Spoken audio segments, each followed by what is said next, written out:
Hi, I'm Sam. Hi, I'm Caitlin, and today we'll be talking about Toforest Johnson and how he was wrongfully convicted.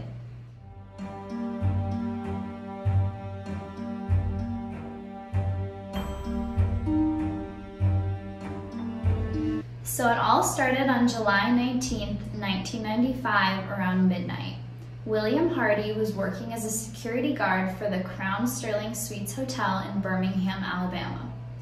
Hardy heard a sound coming from the parking lot, so he left his post to go investigate.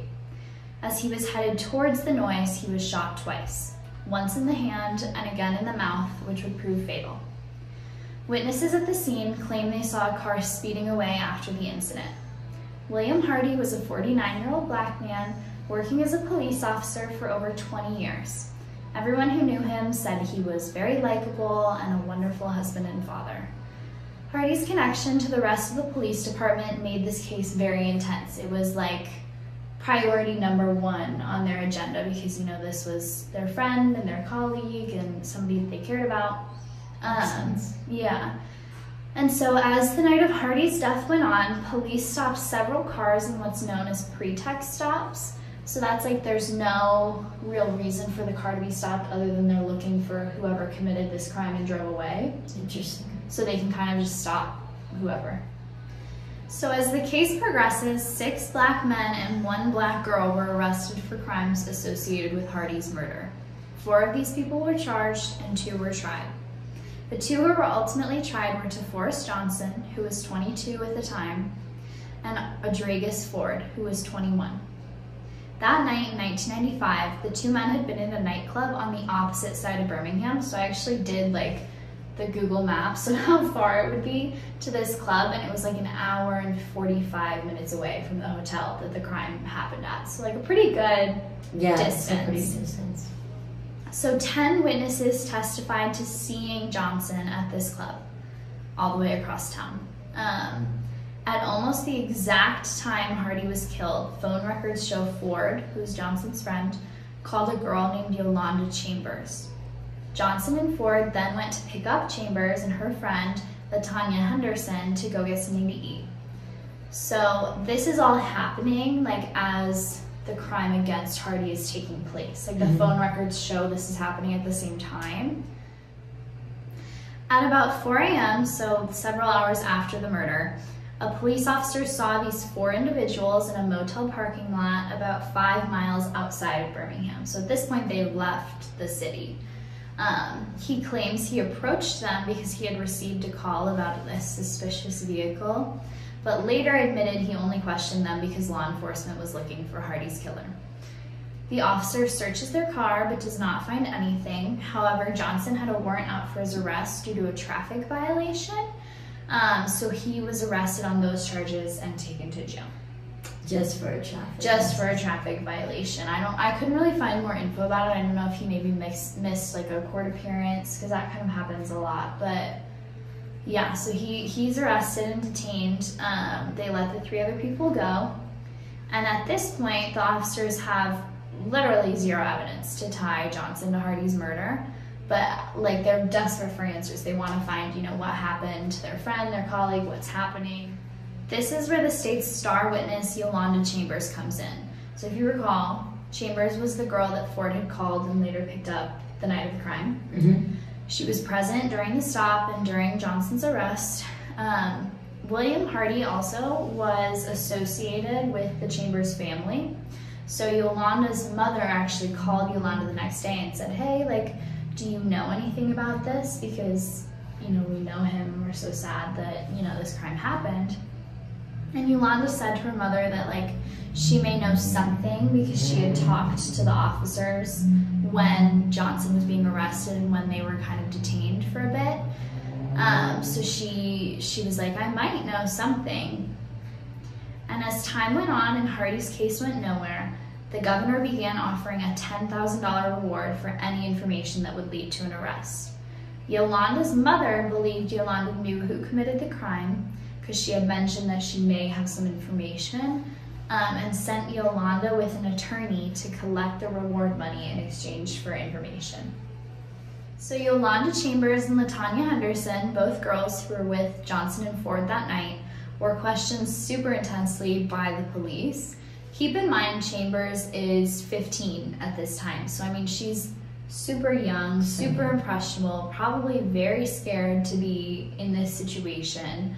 And I'm sure Henderson was as well.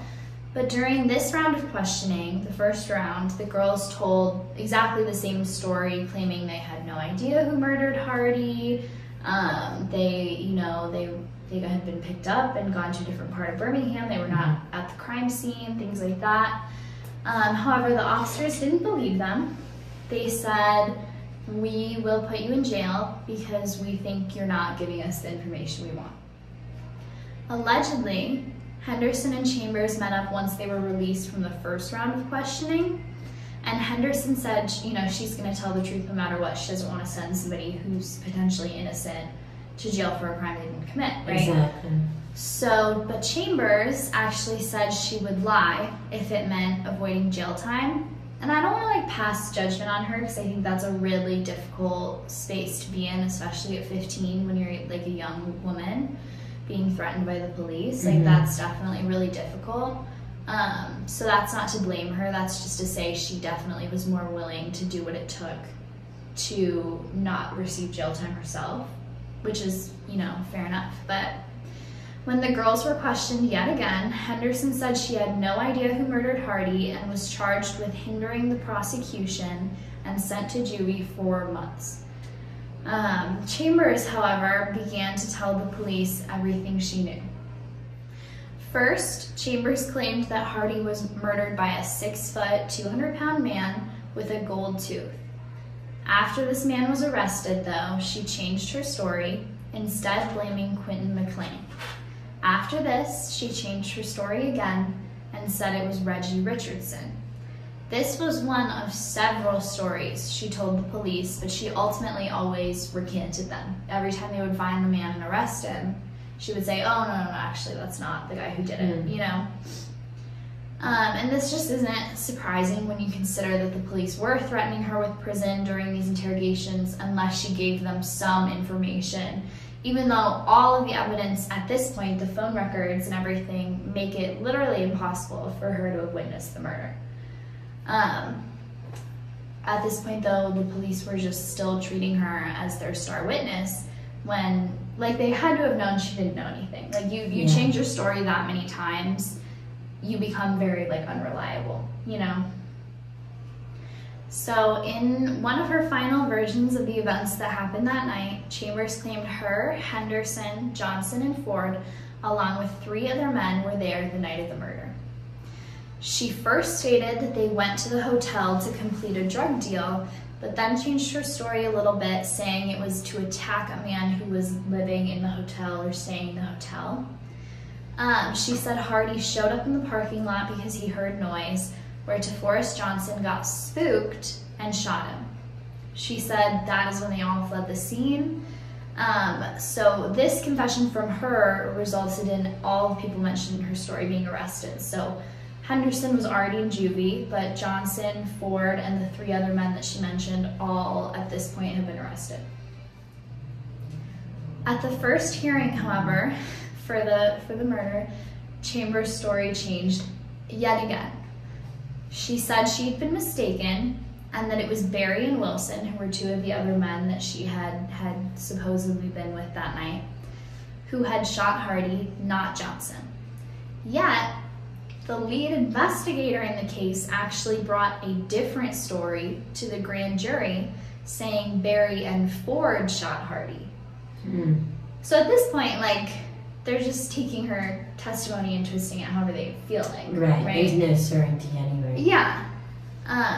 He also claimed, this lead investigator said, I have no reason to doubt that Yolanda Chambers is being truthful in her account of what happened. Truthful for her 10,000 stories. Yeah, what? There should be some doubt, right? And this is not even the last time her story would change. Wow.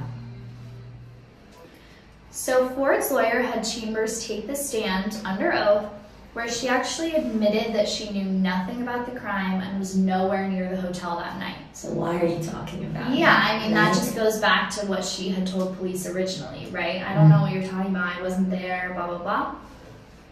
So when she was asked why she had lied, she explained that the police were threatening her and pressuring her to give them names or do time. She claimed police had specifically told her to implicate Ford in the crime, which explains why her final story was saying Ford was the one who shot the gun at the end of the day. While this seems like it should put an end to the cases against these men, the judge actually refused to find the state guilty of prosecutorial misconduct, even though there was very clear evidence that they were pressuring a witness, which is illegal. Meaning the charges against Ford and Johnson were not dropped. Both cases went on with the possibility of the death penalty, despite Chambers' admission that her witness statement was entirely false. At Ford's trial, the state called a surprise witness, Carla Bowen. At first, Bowen said Ford had come to her house once to watch television, but he hadn't said anything that would implicate him in Hardy's murder. But at that time, literally during trial, the prosecutor told her that they would take her children away if she didn't, quote unquote, tell the truth. She then said Ford had implicated himself in the shooting of Hardy. After they threatened her children, she said, oh, actually, you're right. Ford did say something about doing this. After this, Chambers took the stand and told the jury that her, Henderson, Johnson, and Ford were in the parking lot of the hotel when Ford shot Hardy. However, Ford had a really great lawyer, so the jury hung with a 10-2 vote for acquittal. So definitely a lot more people were siding on the, well, this isn't enough evidence, right? Later, Johnson's trial would begin, where Chambers would yet again tell a very different story. So at this point, I mean, this crime was years and years ago, right? Johnson has been sitting on death row for a long time. And many, many people from the original case have come forward to say Johnson should receive a new trial, including the lead prosecutor who got him sentenced to death in the first place. Says, you know, actually, we didn't do this right. You know, he needs a new trial. And most recently, former Alabama Attorney General and Chief Justice have joined the fight for a new trial, citing the mishandling of the case. Several appeals are in motion for Johnson right now, but Alabama's current representative, Attorney General Steve Marshall, has yet to take a position on this case. So he kind of has a lot of the power in this situation because he can say, well, yeah, we should do a mistrial, and he's like the big voice of the state, but he hasn't said anything yet. So Johnson is still sitting on death row as we speak. Terrible. So this case is really prevalent to what's going on in society right now and has been going on forever. There's a lot of systemic racism going on, and especially in Alabama, in Jefferson County, Birmingham has a significant history of racism. And this is a very significant place to fight for civil rights, especially in the 1960s. So also, like, another important point is that the stories that the state was telling at Ford and Johnson's trials were different, right? I mean, in one trial, Ford was the one that pulled the trigger, and in another, Johnson was the one that pulled the trigger. Which is, you know, at that point, you have to know that at least one of those stories is wrong. We need to know at least what's going on. Yeah, but it's actually not, and like, at no point did they say both men shot Hardy. You know, one person pulled the trigger and then another person pulled the trigger. It was just, he did it or he did it, and we're going to try them both for the exact same thing, for the death penalty as well, when we know that one of these stories has to be wrong. 100%. Right? And that is actually not illegal, which I think is just the craziest thing, because it's like, how can you have the state telling two completely different stories, but they're both allowed to get convictions and they're both allowed to be tried for the exact same thing? you know, but it's not against the law. I was reading about it and they said it's against ethical code. Well, but what are you gonna do about that, right? Yeah, it against like reality, like exactly. It's just crazy. Well, another important thing is that Ford had a really good attorney, and because of this, he was able to get acquitted, while Johnson, on the other hand, had the court-appointed attorney who had no training at all when it came to criminal cases. Wow. So this totally made him an easy target. Yeah. It's like an unfair advantage for Ford, in a way. Yeah, and just like how can the state assign somebody to like a death penalty case when they literally have no experience? Like that's such a huge, like, important case. It's literally like life or death. Yeah. To add to that, the attorney that Johnson was appointed for his appeals had his license suspended for neglecting his clients. So that shows you right there. Yeah. And how is he the attorney? Like, yeah, he's obviously not doing good enough work on this case, because if he had, those appeals probably would have worked, right? I mean, exactly. So sadly, there isn't any petitions to sign out on the web for Toforest Johnson, but we have an Instagram page that we just created called Wrongful Convictions 2, and we'll be posting some numbers to call, and we'll also be posting the Innocence Project and how they have supported Toforest Johnson. So if you want to read more about that, look at our social media. So we also just wanted to provide you guys with an update on Purvis Payne's case, the one that we covered last week. If you haven't seen that video, please go check it out. But Tennessee legislature just passed a bill that could stop Purvis Payne's execution. So I mean, that's huge, right? Except it's up to Governor Bill Lee to pass that bill into law.